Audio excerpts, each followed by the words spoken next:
పిత పుత్ర పవిత్రాత్మ నామమున ఆమెన్. గౌరవనీయులైన సహోదరి సహోదరులారా, మీకందరికీ ఈనాటి సామాన్య 33వ ఆదివారంలో తండ్రి అయిన యెహోవా మనకిచ్చు పవిత్ర వాక్యాల ధ్యానమునకై మన ప్రభు అయిన యేసుక్రీస్తు దివ్యనామమున ఆహ్వానము పలుకుతున్నాను. ముందుగా తండ్రి అయిన యెహోవా దేవుని సన్నిధికి మన ప్రార్థనను సమర్పించుకుందాం. దయచేసి ఈ వాక్యమును వింటున్న వారందరూ కళ్ళు మూసుకొని ప్రార్థన సమయంలో ఏకాగ్రతతో తండ్రి అయిన యెహోవా దేవుని సన్నిధిలో తలలు వంచి ధ్యానపూర్వకంగా నాతో ఏకీభవించమని మేము అర్థిస్తున్నాను. పిత పుత్ర పవిత్రాత్మ నామమున ఆమెన్. తండ్రి అయిన యెహోవా దేవా, మహామహిమ కలిగిన శక్తి సంపన్నుడైన సర్వమానవాళిని అమితంగా ప్రేమించే ఒకే ఒక్క దేవా, మా అవసరాన్ని బట్టి, మా యొక్క శాపాలను బట్టి, మా యొక్క పాపపు ఘోర జీవితాన్ని బట్టి మమ్మల్ని రక్షించుటకు, చివరికి మా కొరకు మరణించడానికి కూడా వెనుకాడకుండా ఉండటానికి మీరే స్వయంగా కుమారుని రూపంలో జన్మించబోవు దేవా, ఒకే ఒక్క దేవా, మీకే స్తుతులు, మీకే మహిమ, మీకే ఘనత ఇప్పుడు ఎప్పుడు ఎల్లప్పుడు కలుగును కాక ప్రభు. దేవా, మీరు ఏ ఉద్దేశంతో అయితే ఈ భూలోకానికి వచ్చి మా కొరకు ప్రాణాలను అర్పించారో ఆ ఉద్దేశాన్ని ఇదిగో ఈనాటి సుశేష వాక్యాల ద్వారా మీరు మాకు తెలియజేస్తున్నందుకు ధన్యవాదాలు ప్రభా. ఈ యొక్క వాక్యముల ద్వారా మా జీవితంలో మేము పరిశీలించుకుంటూ ఈ వాక్యాల ద్వారా మమ్మల్ని మేము అద్దములో చూసుకున్న విధంగా మా జీవితాలను చూసుకుంటూ మా పాప కలంకమైనటువంటి జీవితాలని మీ పాదాక్రాంతం చేసుకుంటూ మా పాపాలకు మన్నింపుగా మేము క్షమాపణ వేడుకుంటూ మీ పవిత్రమైనటువంటి వాక్యాలను ధ్యానించుకుంటూ మా మరణాంతరము మీరు మాకు అనుగ్రహించబోవు బహుమతి లేక శిక్ష ఏదైనా సరే మేము ఈ భూలోకంలో ఉన్నప్పుడు మా యొక్క జీవిత విధానాన్ని బట్టి చేసిన తప్పులకు ఫలితాలను ఇవ్వబోయే దేవా, ఈ మీ వాక్యాలను మాకు ఈ జీవితంలో హెచ్చరికగా మేము ఈనాడు భావిస్తూ ఈ క్షణం నుంచే మా పాపాలకు మనస్తాపడుతూ క్షమాపణ పొంది దేవా, మీరు మా మరణం ద్వారా మాకివ్వబోవు కానుకలను స్వీకరించడానికి, అనగా మోక్షరాజ్యాన్ని స్వీకరించడానికి సంసిద్ధులయ్యే భాగ్యాన్ని మాకు ప్రసాదించమని మా నాథుడిని మీ కుమారుడైన యేసయ్య ద్వారా మేము బ్రతిమాలి ప్రార్థిస్తున్నాం తండ్రి. ఆమెన్. పిత పుత్ర పవిత్రాత్మ నామమున ఆమెన్. గౌరవనీయులైన సహోదరి సహోదరులారా, యేసుక్రీస్తు విశ్వాసులారా, భక్తులారా, ఈనాడు మనకు మన ప్రభువైన దేవుడు అనుగ్రహిస్తున్నటువంటి 3 వాక్య పట్టణాలు. మొదటి పట్టణము దానియేలు గ్రంథము 12వ అధ్యాయము 1వ వచనం నుంచి 3వ వచనం వరకు. రెండవ పట్టణము పునీత పౌలు గారు హెబ్రీయులకు రాసిన పత్రిక 10వ అధ్యాయము 11వ వచనం నుంచి 14వ వచనము మరియు 18వ వచనము. మూడవ పట్టణము మార్కు గారి సువార్త 13వ అధ్యాయము 24వ వచనం నుంచి 32వ వచనం వరకు. గౌరవనీయులైన విశ్వాసులారా, ఈ 3 వాక్య పట్టణాల యొక్క ముఖ్య అంశము నీవు సిద్ధమా. దీని అర్థం, ఈ క్షణమైనా సరే, ఎప్పుడైనా సరే నిన్ను తండ్రి అయిన యెహోవా దేవుడు మరణం ద్వారా తన వద్దకు పిలుచుకుంటే వెలుటకు నీవు సిద్ధమా అని దీని అర్థం. నీవు సిద్ధమైతే నీకు బహుమానంగా తండ్రి అయిన యెహోవా దేవుడు పరలోకంలో ఏమి ఇవ్వబోతున్నాడో తెలుసుకొని పోతున్నావు. ఒకవేళ సిద్ధం కాకపోతే నీవు ఏ విధంగా సిద్ధపడాలో అనే విషయాన్ని కూడా ఈ వాక్యంలో దేవుడు మనకు తెలియజేయబోతున్నారు. గౌరవనీయులైన క్రైస్తవ విశ్వాసులారా, క్రైస్తవేతర విశ్వాసులారా, ఇక వాక్య ధ్యానానికి వద్దాం. జాగ్రత్తగా వినండి గౌరవనీయులైన యేసుక్రీస్తు విశ్వాసులారా. పగలు రాత్రి మధ్యలో మనిషి, చీకటి వెలుగుల మధ్య మనిషి, పాపము పుణ్యముల మధ్యలో మనిషి, కష్టము సుఖముల మధ్యలో మనిషి, చెదిరింపు ప్రేమల మధ్య మనిషి, స్వార్థము త్యాగముల మధ్య మనిషి, అవిశ్వాసము విశ్వాసముల మధ్య మనిషి, నిర్భక్తి భక్తుల మధ్య మనిషి, ప్రాణం తీయటం ప్రాణం పోయటం అను అంశముల మధ్య మనిషి, వీటన్నిటి మధ్య మనిషి జీవితం కొట్టుమిట్టాడుతుంది అను విషయం మీకు తెలుసా గౌరవనీయులైన సహోదరి సహోదరులారా? తెలియకపోతే ఒక్కసారి ఇప్పుడు మనం తెలుసుకున్నటువంటి వాక్యాలను మనసులో ముద్రించుకొని ధ్యానించుకోండి. మన స్థితిగతులు ఏంటో మనకి అర్థమవుతాయి. వాస్తవానికి మనిషి అనే ఈ ప్రాణి పుట్టినప్పటి నుండి గిట్టేంత వరకు ఈ యొక్క విషయాల మధ్య కొట్టుమిట్టాడుతూ ఉంటాడు.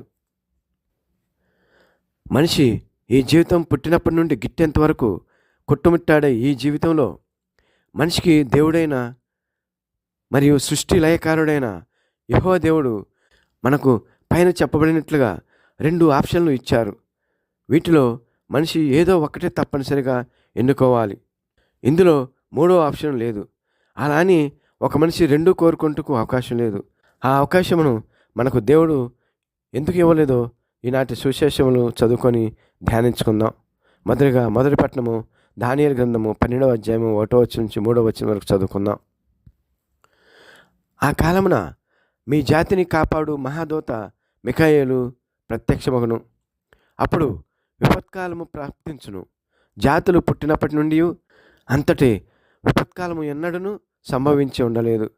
ఆ కాలము సమీపించినప్పుడు మీ జాతిలో దేవుని జీవగ్రంథమున తమ పేర్లు వ్రాయబడిన వారు జీవింతురు. అప్పటికే చనిపోయి మట్టిలో నిద్రించు వారిలో చాలామంది సజీవులగుదురు. వారిలో కొందరు నిత్యజీవమును బడయుదురు, మరికొందరు శాశ్వత అవమానమునకు గురి అగుదురు. జ్ఞానులైన నాయకులు ఆకాశం నందలి జ్యోతుల వలె వెలుగుదురు.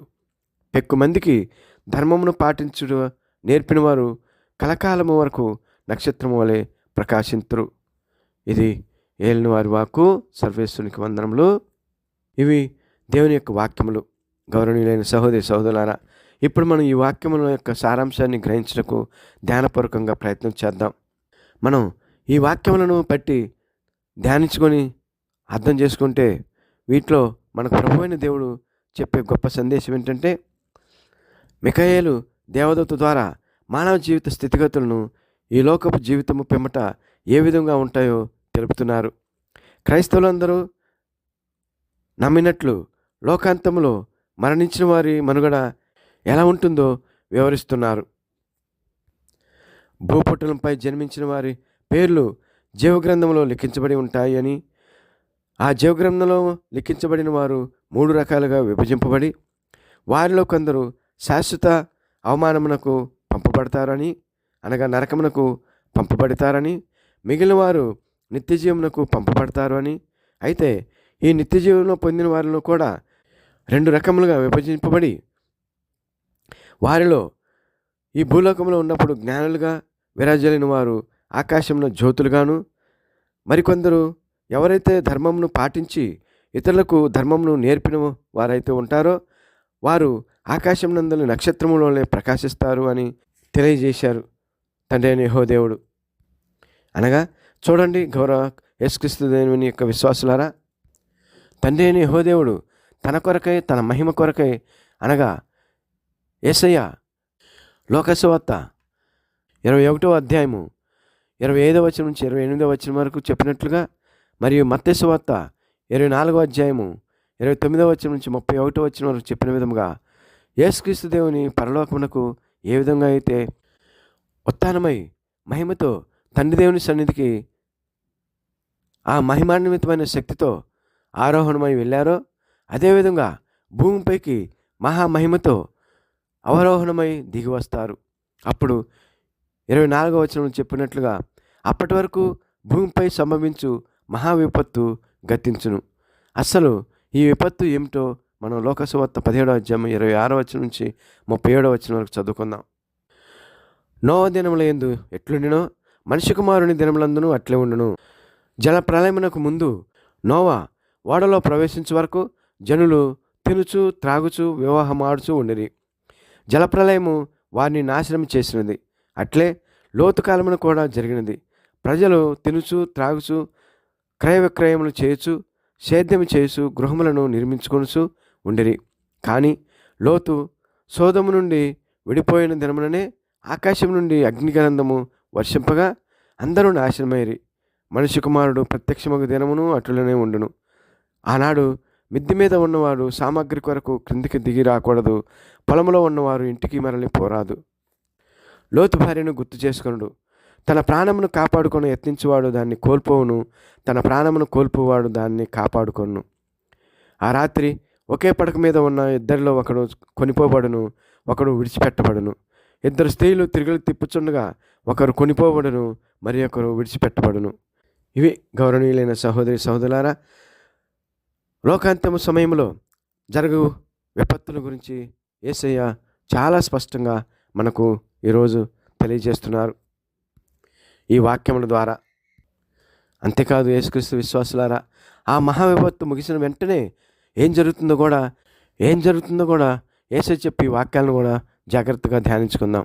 అదేమిటంటే, ఆ మహా విపత్తు తర్వాత సూర్యచంద్రులు వాటి సహజ వెలుగును కోల్పోతాయి అంటున్నారు. అంతరిక్షం నుండి నక్షత్రములు రాలిపోతాయి అంటున్నారు. అంటే ప్రకృతి దీపికలైన అవి యేసయ్య భూమిపైకి దిగి వచ్చినప్పుడు అవి అవసరం లేదు. ఎందుచేతనంటే, ఉదాహరణ, ఏదైనా ఒక స్టేజ్ మీద పెద్ద ఫోకస్ లైట్ పెట్టకముందు మామూలుగా ఉన్న ట్యూబ్ లైట్లు కాంతిని ఇస్తూ ఉంటాయి. కానీ ఈ ఫోకస్ లైట్లు పెట్టిన తర్వాత ఆ ట్యూబ్ లైట్లు వెలిగించినప్పుడు కూడా వాటి యొక్క కాంతి అంతగా ప్రకాశవంతంగా ఉన్నట్లు మనకు కనిపించదు. ఆ లైట్లు ప్రకాశిస్తున్నా వాటి వెలుగు మనకి లేనట్లే ఉంటుంది. అలాగే మహాప్రకాశవంతమైన, శక్తివంతమైన, మహామహిమతో వచ్చు యేసుక్రీస్తు వెలుగు ముందు ఆ ఆకాశ సూర్య చంద్రుల నక్షత్రాదుల యొక్క వెలుగు దిగదోడుపుగానే ఉంటుంది ఆ సమయంలో. ఇది పై వాక్యాల యొక్క గూఢార్థం. గౌరవనీయులైన యేసుక్రీస్తు విశ్వాసులారా, ఈ సన్నివేశాన్ని ఒక్కసారి దేవుని ముందు మనం ఉన్నట్టు ఊహించుకోండి. ఆ సన్నివేశం సందర్భం ఊహించుకుంటేనే మనకు మనసు పులకరించిపోతుంది కదూ. అవును గౌరవనీయులైన సహోదరి సహోదరులారా, అయితే ఈ లోకాంత్య సమయంలో యేసుక్రీస్తు దేవునితో ఈ భూలోకమునికి వచ్చినటువంటి దేవదూతలు చేసే పనేంటో మనం మార్కు సువార్త 13వ అధ్యాయము 27వ వచనంలో చదువుకుంటాం. ఆ వాక్యం, అప్పుడు ఆయన దూతలను పంపి భూలోకమును మొదలుకొని ఆకాశం వరకు నలుదిశల నుండి తాను ఎన్నుకుని వారిని ప్రోగు చేయించును.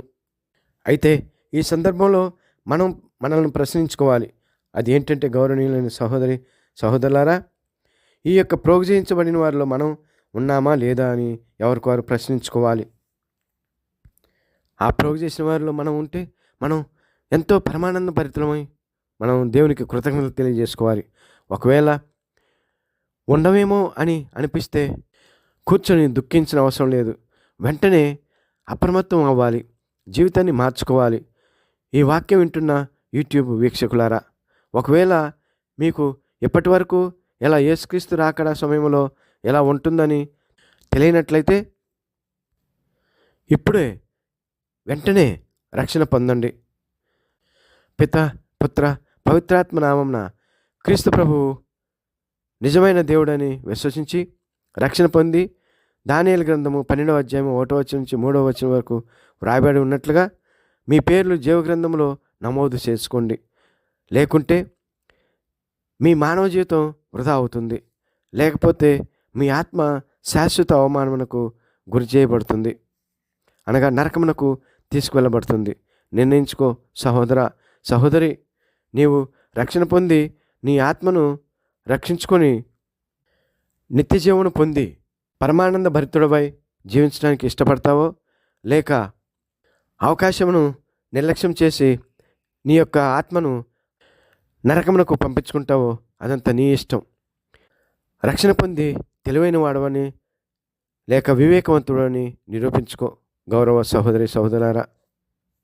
అయితే ఓ గౌరవ హైందవ సహోదరి సహోదరుడా, ఓ యేసుక్రీస్తు విశ్వాసి, నేను పాపం చేశాను, నేను నా పాప పరిహారం కొరకై ఆ గుడికి తిరుగుతాను, ఈ గుడికి తిరుగుతాను, ఆ సంఘానికి వెళ్తాను, అక్కడ బలులు అర్పిస్తాను, ఎక్కడ కానుకలు అర్పించి నా పాపములకు పరిహారం పొందుతాను అని అనుకుంటావేమో. అవేం చేయనవసరం లేదు. నీ హైందవ తత్వం ప్రకారం ఇప్పటి వరకు అలా చేసావేమో, కానీ ఇప్పుడు నీవు అవేమీ చేయనవసరం లేదు. క్రైస్తవ మతంలో అవేమీ ఉండవు. ఎందువల్లంటే మన రక్షకుడైన యేసుక్రీస్తు నీ కోసం, నా కోసం, ఈ మానవాళి అందరి కోసం, అందరి పాప పరిహారం కోసం, నీవు నీ పాపముల కోసం క్రైస్తవ విశ్వాసిగా మారకముందు బలులర్పించావే, అలా కాకుండా ఈ మానవ ప్రాణి ఈ భూలోకంపై ఉన్నంతకాలం అందరి కోసం ఒకే ఒక్కసారి శిలువపై తను తాను బలిగా మన పాపాల పరిహారం నిమిత్తమై తండ్రి అయిన యెహోవా దేవునికి బలి అర్పించుకున్నారు యేసుక్రీస్తు దేవుడు. కాబట్టి ఓ అహిందవ సహోదరి సహోదరా, నీవు యేసుక్రీస్తు విశ్వాసిగా ఉండాలనుకుంటున్నావా? నీవు లేక మీరు యేసుక్రీస్తు మనందరి కోసం మరణించాడు, మన పాపాలను మన్నించాడు కాబట్టి నీవు లేక మీరు ఆయన విశ్వాసులుగా మారి యెహోవా దేవుని జీవగ్రంథంలో మీ పేర్లు నమోదు చేయించుకొని విజ్ఞులుగాను లేక వివేకవంతులుగాను మారి నీవు లేక మీరు ఆకాశంలో జ్యోతులుగా మారతారో, లేక ధర్మయుక్తమైనటువంటి జీవితం జీవించి ఆకాశమున నక్షత్రములుగా ప్రకాశిస్తారో, ఇవేమి కాక మేము మా పాత జీవితమే జీవిస్తాము అని మీరు నిర్ణయించుకుంటే మీరు నిత్య నరకాగ్నికి గురవుతారనే విషయాన్ని గుర్తుపెట్టుకోండి గౌరవ హైందవ సహోదరి సహోదరుడా. ఇక నీ ఇష్టం. ఈ విషయాన్ని ఈనాడు సువిశేషంలో పునీత పౌలు గారు 2వ పట్టణం ద్వారా హెబ్రీయులకు రాసిన పత్రికలో 10వ అధ్యాయము 11వ వచనం నుంచి 14వ వచనం వరకు మరియు 18వ వచనం వరకు వ్రాసి ఉన్నారు. కాకపోతే గౌరవ సహోదరి సహోదరుడా మరి క్రైస్తవ విశ్వాసి, నీవు రక్షణ పొందాలని పవిత్రాత్మ సర్వేశ్వరుడు మిమ్మల్ని ప్రేరేపిస్తే మీ విశ్వాసాన్ని దేవుడైన యేసుక్రీస్తుతో సంభాషించుకొని మీ మీ విచారణలో ఉన్న ఆశయం చర్చికి వెళ్ళి ఆ మత గురువు గారితో మీ విశ్వాస విషయమై సంప్రదించి బాప్తిస్మం తీసుకొని మీ నిత్య జీవముకై సిద్ధపడాలి. ఎందుచేతనంటే ఏ మనిషికైనా మరణం అన్నది ఎవరికైనా చెప్పిరాదు. అది దొంగవలే వస్తుందని స్వయం యేసుక్రీస్తు దేవుడే పలికి ఉన్నారు. కాబట్టి ఓ మానవ సహోదరి సహోదరుడా, మనమంతా నిత్య జీవితమునకై అనగా మోక్షరాజ్యమునకై వెళ్ళుటకు నిరంతరము సిద్ధపడి ఉండాలి. అలా సిద్ధపడి రక్షణ పొందిన ఆత్మలు తప్పనిసరిగా మోక్షమునకు కొనిపోబడతాయి అన్నదానికి ఒక ఉదాహరణ మీ ముందు ఉంచుతాను. ఇది జరిగిన సంఘటన గౌరవనీయులైన సహోదరి సహోదరులారా. ఇది పశ్చిమ గోదావరి జిల్లా తాడేపల్లిగూడెంలో రోమన్ కథోలిక సంఘ పెద్దగారికి జరిగిన సంఘటన. వారి కుటుంబ సభ్యులు దయచేసి నేను ఈ విషయం చెప్తున్నందుకు మన్నించగలరు. ఈ విషయాన్ని కేవలం ఈ యూట్యూబ్ వాక్యాలు వింటున్న వారందరి యొక్క విశ్వాసాన్ని బలపరచడానికి మాత్రమే చెప్తున్నాను. అందువలన వీరి యొక్క కుటుంబ సభ్యులు నన్ను మన్నించవలసిందిగా మనవి చేస్తున్నాను. సరే, ఇక విషయానికి వస్తే నేను చెప్పబోయే విశ్వాసి మరియు రోమన్ కథోలిక సంఘ పెద్దగారు పేరు విజయకుమార్ గారు. ముందుగానే చెప్పినట్లుగా వారు తాడేపల్లిగూడెం కరకట్ల విచారణ ఆర్షం చర్చికి సంబంధించిన సంఘ పెద్దలు. మంచి వ్యక్తి, నిష్కల్మషకుడు, భక్తిపరుడు, అందరినీ ఆప్యాయతంగా పలకరిస్తూ సంఘానికి సంబంధించి ఏ కార్యక్రమానికైనా మిగిలిన సభ్యులందరినీ కలుపుకుపోతూ సంఘటితంగా కార్యక్రమాలను ప్రార్థనాపూర్వకంగా నేర్పుతో విజయవంతంగా జరిపించేవారు. అటువంటి వ్యక్తి హఠాత్తుగా గుండెపోటుతో మరణించాడు అని వార్త విని సంఘస్థులమే కాక ఆ కుటుంబ సభ్యులతో పరిచయం ఉన్న వారంతా ఆశ్చర్యచకితులై దుఃఖభరితులమయ్యాము. అయితే నేను వ్యక్తిగతంగా చాలా బాధపడ్డాను కూడా. అప్పుడు దేవుడు నాకు చూపించిన దృశ్యాన్ని మీతో పంచుకుంటున్నాను. ఎప్పటి వరకు వారి కుటుంబ సభ్యులకు కూడా ఈ విషయం చెప్పలేదు. ఇది దేవునికి మహిమకరంగా ఉండే విషయం కాబట్టి అందరితోటి చెప్తున్నాను. ఈ విషయం వింటే అందరూ ఒకంత ఆశ్చర్యానికి గురవుతారు. అదేమిటంటే, ఆ రోజు మరణించిన విజయకుమార్ గారు ఇంటి వద్ద విజయకుమార్ గారి యొక్క ఆత్మ శాంతి కొరకై అనగా మోక్ష ప్రాప్తి కొరకై అప్పటికి మా విచారణ ఫాదర్ గారైన జాన్ పీటర్ ఫాదర్ గారు మరియు మదర్ వెన్నెని హాస్పిటల్ సిస్టర్సు మరియు సంఘ పెద్దలు ఉపదేశులు అంతా ప్రార్థన మరియు జపమాల ప్రార్థనలు చెప్పిన పిమ్మట నేను వ్యక్తిగతంగా విజయకుమార్ గారి భక్తి, విశ్వాసము, వారి మంచితనము మరియు వారి నిష్కల్మష మనస్తత్వము గుర్తుకు వచ్చి భౌతిక పేటిక వద్ద మోకరిల్లి దుఃఖిస్తూ ఉండగా, నేను అంతకుముందు అనగా మార్చి నెల 24వ తారీఖు 2021 సంవత్సరము తేతల గ్రామంలో అనగా తణుకు దగ్గర ఉన్నటువంటి తేతల గ్రామంలో జరిగిన రోడ్డు ప్రమాదంలో మరణించిన ఒక వ్యక్తిని యేసయ్య బ్రతికించిన సంఘటన గుర్తుకు వచ్చి ఈ మరణించిన విజయకుమార్ గారిని కూడా బ్రతికించి కుటుంబ సభ్యులు మరియు సంఘ సభ్యులు మరియు శ్రేయోభిలాషుల యొక్క దుఃఖాన్ని తీర్చి మీరే మహిమ గంట పొందండి యేసయ్య అని ప్రార్థన చేశాను. ఆ ప్రార్థించిన సమయంలో గౌరవ విశ్వాసులారా, నాకు యేసుక్రీస్తు దేవుడు నా మనోనేత్రాలకు ఒక దృశ్యాన్ని చూపించారు. అదేంటో తెలుసా గౌరవ విశ్వాసులారా? అదేంటంటే ఆ విజయకుమార్ గారి యొక్క ఆత్మ నేను ప్రార్థించి వేడుకున్న సమయానికి ముందే మోక్షంలో ప్రవేశించడం నాకు స్ఫురించింది. ఆ దృశ్యాన్ని చూసి నేను ఒకంత ఆశ్చర్యానికి లోనై పరమానందం భరితుడినై నేను ఇలా అనుకున్నాను, ఏ క్రైస్తవునికైనా కావాల్సింది ఇదే కదా, మోక్షరాజ్యమునకు ప్రవేశించడమే కదా కావాల్సింది అనుకుని నేను నా ప్రార్థన ఆపి సంతోషంతో నేను ఆ భౌతిక పేటిక నుండి నేను కూర్చున్న కుర్చీ వద్దకు వెళ్ళి నా కళ్ళు నీళ్ళు తూర్చుకొని కూర్చున్నాను. ఇది గౌరవ సహోదరి సహోదరులారా, నిరంతరం అప్రమత్తంగా ఉంటూ దివ్య పూజ బలిలో పాల్గొంటూ దివ్య సప్రసాదం స్వీకరించే వారికి దేవుడు మన మరణానంతరం మనకు కలుగజేయు భాగ్యం, ఈనాటి సుశేషాల ప్రకారం కలుగజేయు మోక్ష భాగ్యం.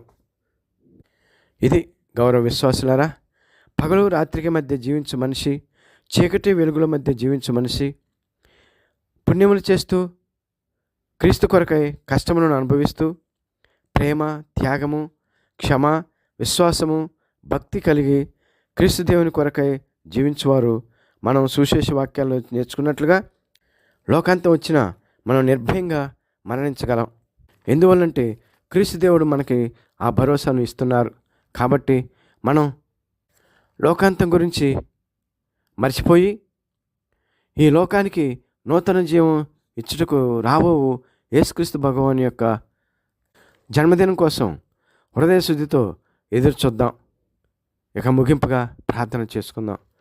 తండ్రి యెహోవాదేవా, సర్వాంతర్యామి, ఈ గాలిబుడగ లాంటి ప్రాణమైన ఈ మానవునిపై మీకున్న అమితమైన ప్రేమకు ధన్యవాదములు తండ్రి. ఈ పాప మానవుడు పాపంలో మరణించకూడదన్న ఉద్దేశంతో మమ్ము అప్రమత్తులను చేయుటకు రాబో లోకాంతము వెనుకనున్న దైవరహస్యాలను ఈరోజు మీ పవిత్ర వాక్యముల ద్వారా తెలుపుతూ మమ్ము హెచ్చరిస్తున్నందుకు ధన్యవాదములు తండ్రి, ధన్యవాదములు. ప్రభువా, మీ చిత్తానుసారమైతే మేమంతా నిరంతరము అప్రమత్తంగా ఉంటూ జీవగ్రంథంలో మా పేర్లు నమోదయ్యేలా మేము జీవించు భాగ్యం మాకందరికీ దయచేయమని మేము బ్రతిమలాడి వేడుకుంటున్నాము తండ్రి. ఆమెన్. పిత, పుత్ర, పవిత్రాత్మ త్రియేక దేవుడు ఇప్పుడు ఎప్పుడు ఎల్లప్పుడూ స్తుతించబడుదురుగాక, కీర్తించబడుదురుగాక, ఆరాధించబడుదురుగాక. ఆమెన్. పిత, పుత్ర, పవిత్రాత్మ నామమున ఆమెన్.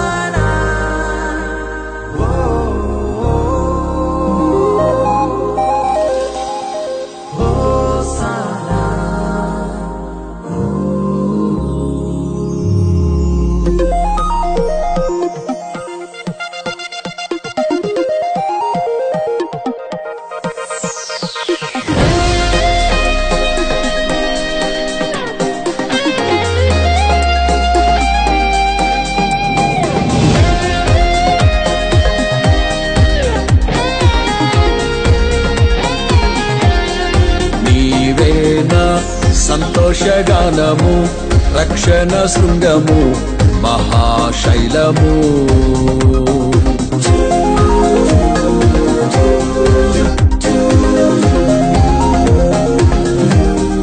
నీవేనా సంతోషగానము, రక్షణ శృంగము, మహాశైలము.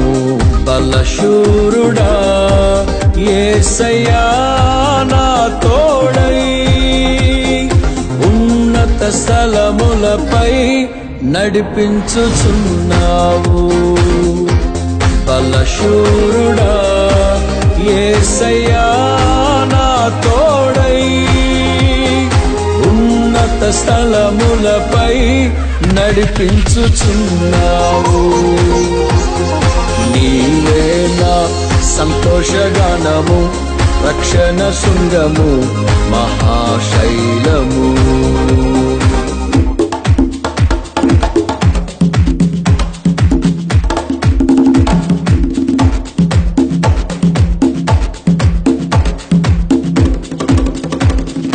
Oh Lord, you be the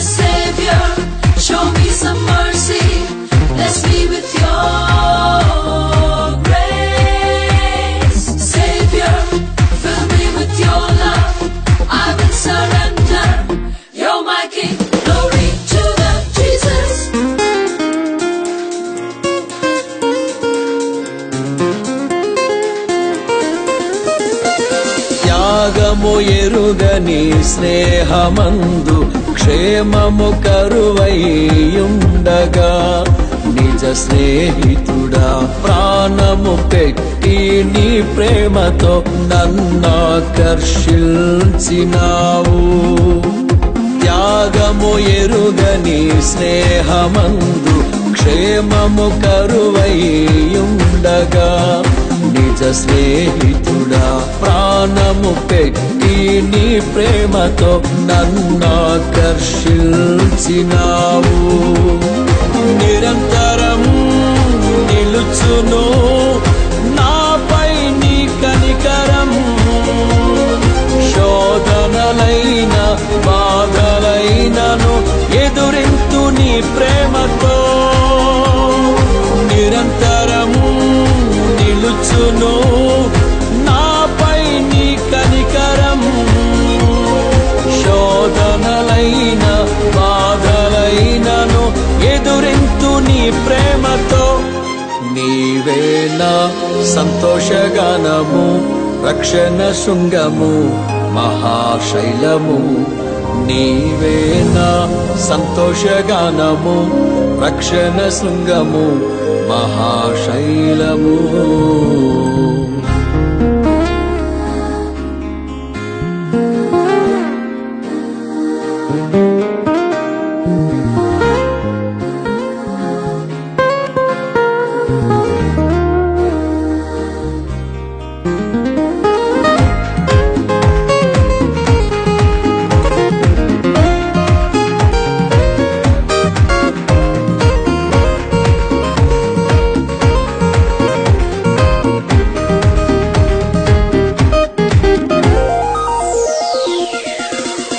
వేదన కలిగిన దేశమందు వేకువ వెలుగై నిలిచినావు. విడువక తోడై అభివృద్ధి పరచి ఐగుప్తులో సింహాసనమిచ్చినావు. వేదన కలిగిన దేశమందు వేకువ వెలుగై నిలిచినావు. విడువక తోడై అభివృద్ధి పరచి ఐగుప్తులో సింహాసనమిచ్చినావు. మారదు ఎన్నడూ నీవిచ్చిన దర్శనం, అనుదినము అనుక్షణం నీతో నా జీవితం. మారదు ఎన్నడూ నీవిచ్చిన దర్శనం, అనుదినము అనుక్షణం నీతో నా జీవితం. నీవే నా సంతోషగానము, రక్షణ శృంగము, మహాశైలము. నీవే నా సంతోషగానము, రక్షణ శృంగము, మహాశైలము.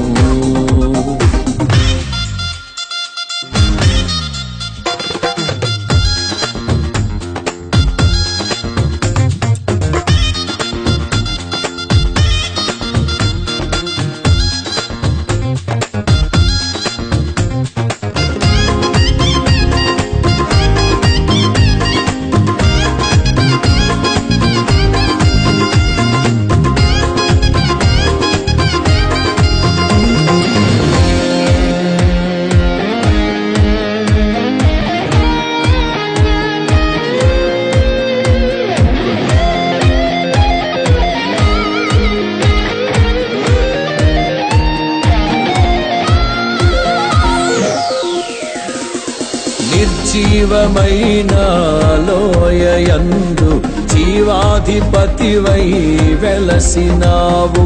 దీన శరీరం మహిమ శరీరముగా నీ వాక్కుతో మహాసైన్యముగా మార్చినావు. నిర్జీవమైన లోయయందు జీవాధిపతివై వెలసినావు. దీన శరీరం మహిమ శరీరముగా నీ వాక్కుతో మహాసైన్యముగా మార్చినావు. హల్లెలూయా హల్లెలూయా నీవే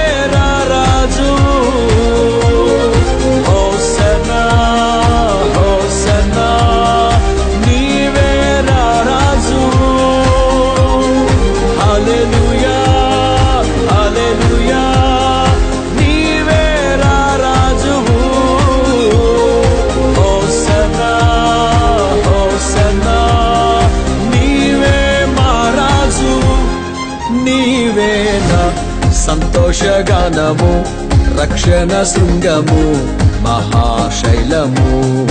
నీవే నా సంతోషగానము, రక్షణ శృంగము మహాశైలము. బలశూరుడా యేసయ్యా నా తోడై, ఉన్నత స్థలములపై నడిపించుచున్నావు. బలశూరుడా యేసయ్యా నా తోడై, ఉన్నత స్థలములపై నడిపించుచున్నావు.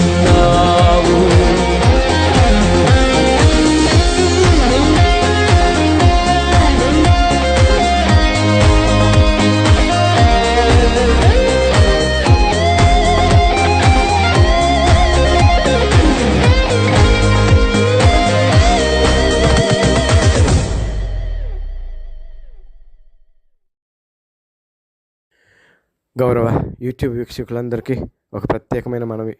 దయచేసి ఈ యొక్క యూట్యూబ్ ఛానల్ను సబ్స్క్రైబ్ చేసుకొని, గడిచిన యూట్యూబ్ కార్యక్రమంలో చెప్పిన విధముగా తాడేపల్లిగూడెం గవర్నమెంట్ ఏరియా ఆసుపత్రి ప్రాంతంలో అనారోగ్యవంతులకై దేవాలయ నిర్మాణం విషయంలో సహాయ సహకారాలను అందించవలసిందిగా కోరిన నా అభ్యర్థన మేరకు చాలామంది సబ్స్క్రైబ్ చేసుకున్న వారికి ధన్యవాదాలు తెలియజేసుకుంటూ, మరెక్కువ మంది ఈ ఛానల్ను సబ్స్క్రైబ్ చేసుకొని దైవవాక్కు ఆలకిస్తూ పవిత్ర దేవాలయ నిర్మాణ విషయంలో మీరు కూడా సహకరించవలసిందిగా యేసుక్రీస్తు దివ్యనామమున కోరుకుంటున్నాను.